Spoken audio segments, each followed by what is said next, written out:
والله يقان الرقاص لكن طبعا جنة لو بشاريي رق ولا شرف لبي هاي وضدك رق وقعد عدا وضدك يا أمد الله قد حيق نبي هاي أبي بكر الصديق وكمد رضي الله عنه مالنتو إسلامي لحدو كابو مقالة مكة وكلها مالنتو النبي قال له هجرون يينا أوركو النبي قفولي مالنتا أبو بكر السقا كيني ولكن النبي محمد عليه الصلاة والسلام وحكو يدي بثمنها يا أبا بكر أنا أورك هذيك أنت لعقتي سخرج كيسة أنا قال الله بحيب رسولك كويلي لماذا بالمال والنفس النبي يقول مالي النفس بكل صعداء مال جسوا كف ذنا يا دينتي وقت جسوا دينتي إلهي كف ذنا يا لأن النبي محمد واك أبو بكر سفر قال الرفيقي إلى الغار سفر الهجرة ومعروف تاريخ ديس مر النبي كهر يا مر النبي كدم بيا markaa buu nabigu ku yiri Abu Bakar mar waad iga horeynaysaa mar waad iga dambeynaysaa maxay ku dhacday xagga hore markaan kaaga baqana waa ku hormaraayo waxaan idhaahdaa cadowga nabiga intuu wax yeelin adiga waxa lagu yeelo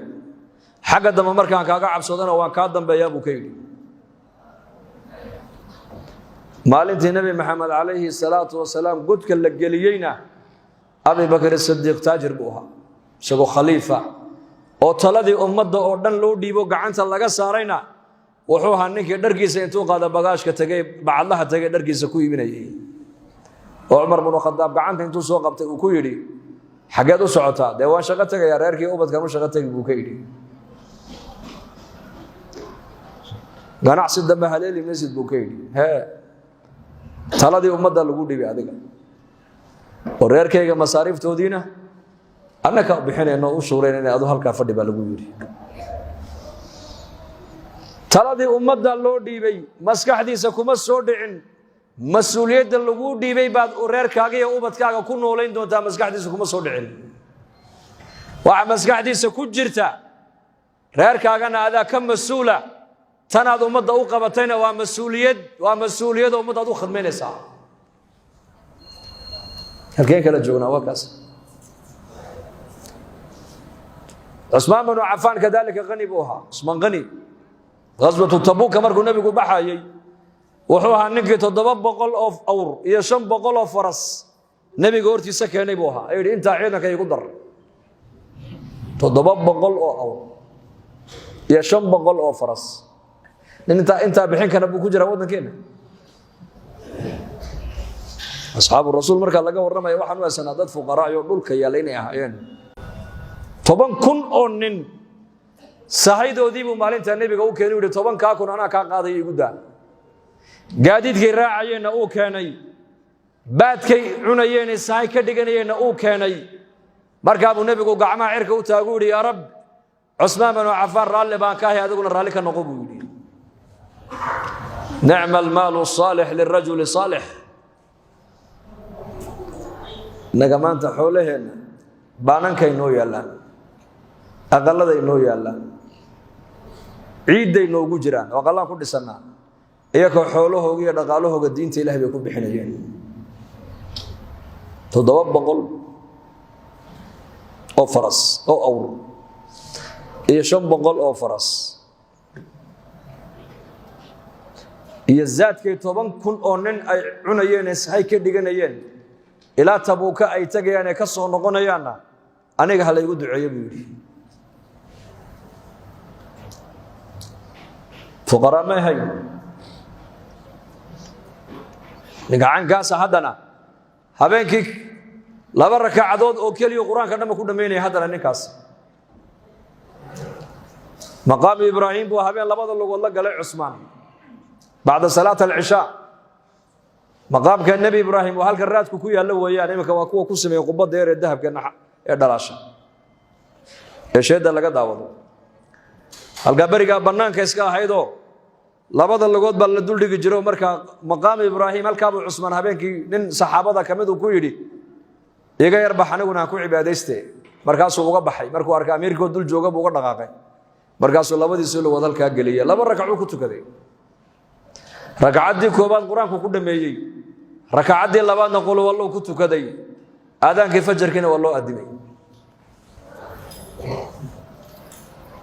adduunyadana tujaar bay haayeen oo xoolaha inta leeg bay diinta ku bixinayeen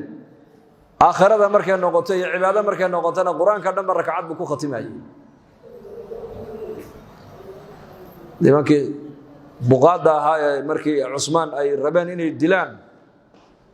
fadaa'ilka uu sheegtay bay kamid ahayd arrinkaas warmaanaad dilaysaan buu ku yiri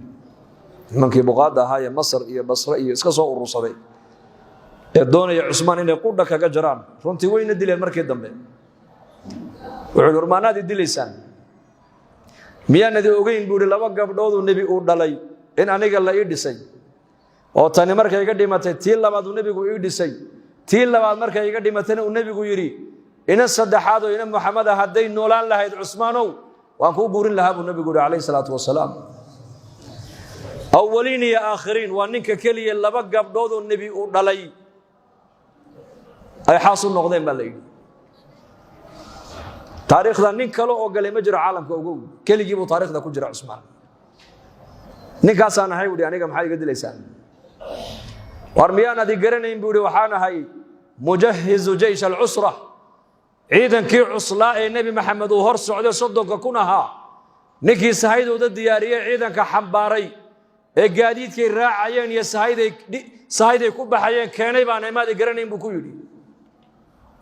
war aniga miyaan adi garanayn buu ninkii bi'r mauna maalintii ansaar muhaajiriintu nabiga u yimaadeen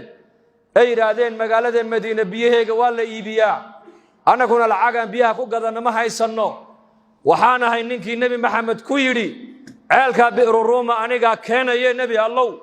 ceel jannada ku yaala hal igu ballan qaado ee ceelka ninkii lahaa intuu u tagay 30 kun diinaar intuu siiyay furaha ka soo qaaday nabiga u keenay ku yiri ya rasuulullah ceelkaasi waa waqafa muslimiinta abba hadda sida biis waa kuwaas oo nabi maxamed uu yiri Usmaan ilaahay wuxuu ku diyaariyay ceel il jannada ku taala ilaahay ku ballan qaaday nabigu ku yiri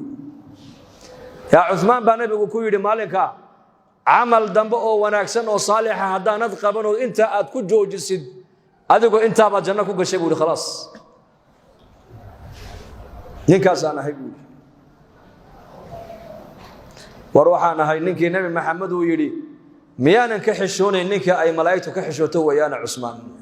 nabiga kaleey salaatu wasalaam oo jilibkiisaasi uu muuqdo ayaa Abu Bakar u soo galay oo iska fadhiyay nabigu sidiisii kama dhaqaaqin fadhigii hadana Umar baa u soo galay sidiisii buu u fadhiyay hadana Ali baa u soo galay sidiisii buu u fadhiyay Usmaan ibn Affan markuu soo galay nabigu maradii buu hagaajistay markaas nabiga lagu yiri Abu Bakar iyo Umar labaduba sodog bay adiga ku yihiin علينا إن أنت هذو قبا صدق دابا عثمان كسر الرئيس ومرادي مد صار جلب كم محاد عثمان وكحش وتال لقول يري ميانا كحش ونيب النبي ورنيكها ملائكة إلهي بكحش وتال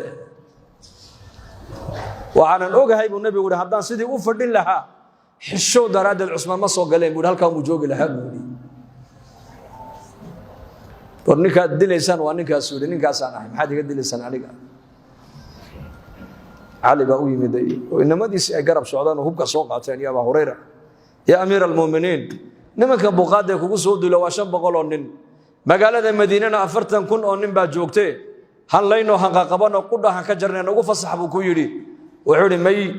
ديج إسلام مقالة المدينة كده هذا المايه حدا أنا جاي دلان هاي دلان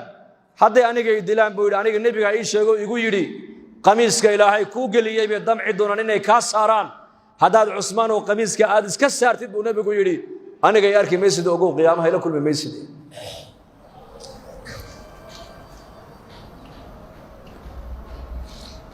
بيرتي أبو بكر والنبي قال الباب كي أقرأي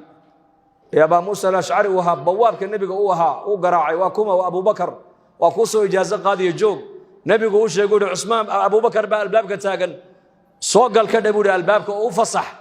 جننا أو بشارة هذا عمر بقى قرأي عمرنا أوفصح إنه سوق له جننا أو بشارة هذا عثمان بقى الباب كتاجن عثمان السوق الكذا وإذن جننا أو بشارة بلايا أسيب دون تناوشك برسولك يقولي مركب النبي يقول بشارة دي مركب الله شيء بلايا الله صعوتها وحول الله المستعان مركب تيبو عثمان حسوسي علي وحو كيري بلايا دا أنا جايني قبسني دون النبي جاي شيء أنا قلنا وانسك الصبر ياي أنا كلي جاي هلا يدلو هندينتو أنا جو هدان دينتو نينكلا أو مسلمين تكمدو إنك مدا باتلا دا ودي بني سانة aniga dartay ha u dagaalamin iska daayay buu islaamnimadu baaqi ha noqotay la oran maayo niman buqaada bay dileen oo Madiina ku dileen la oran maayo waxa lagu sheekeynay hadaan isku kii fasaxa imika muslimiintii daarul khilaafa buu dagaal ka dhaco dawladda islaamku way baaba'ada la oran buu marka anu han iska dhinto hay dilaan aniga laakiin dawladdeena islaamku hay noo jirto midnimadeenu ha jirto bal fahmiga saxaabadu ay qabeen eega dhiigoogay ummadda ku badbaadinayeen ummadnimadu inay jirto Usman dhiigiisii buu huray waayo muxuu dhiiga ugu huri waayay min maalintuu islaamay ilaa la dili doono dhaqaalihiisii oo dhan baa diinta islaamka ku baxayay islaamnimada markay wax ka galaan baad u lex jecloon moogta asxaabu rasuulillaah sallallahu alayhi wasallam min kooga faqiirka ila kooga qaniga malqabeenka diinta islaamka iyagu waxbay gashadeen diintu waxbay gashadeen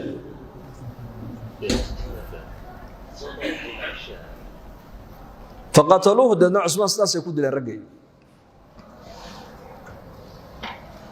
waliba uu soomana maalintii la dilaayay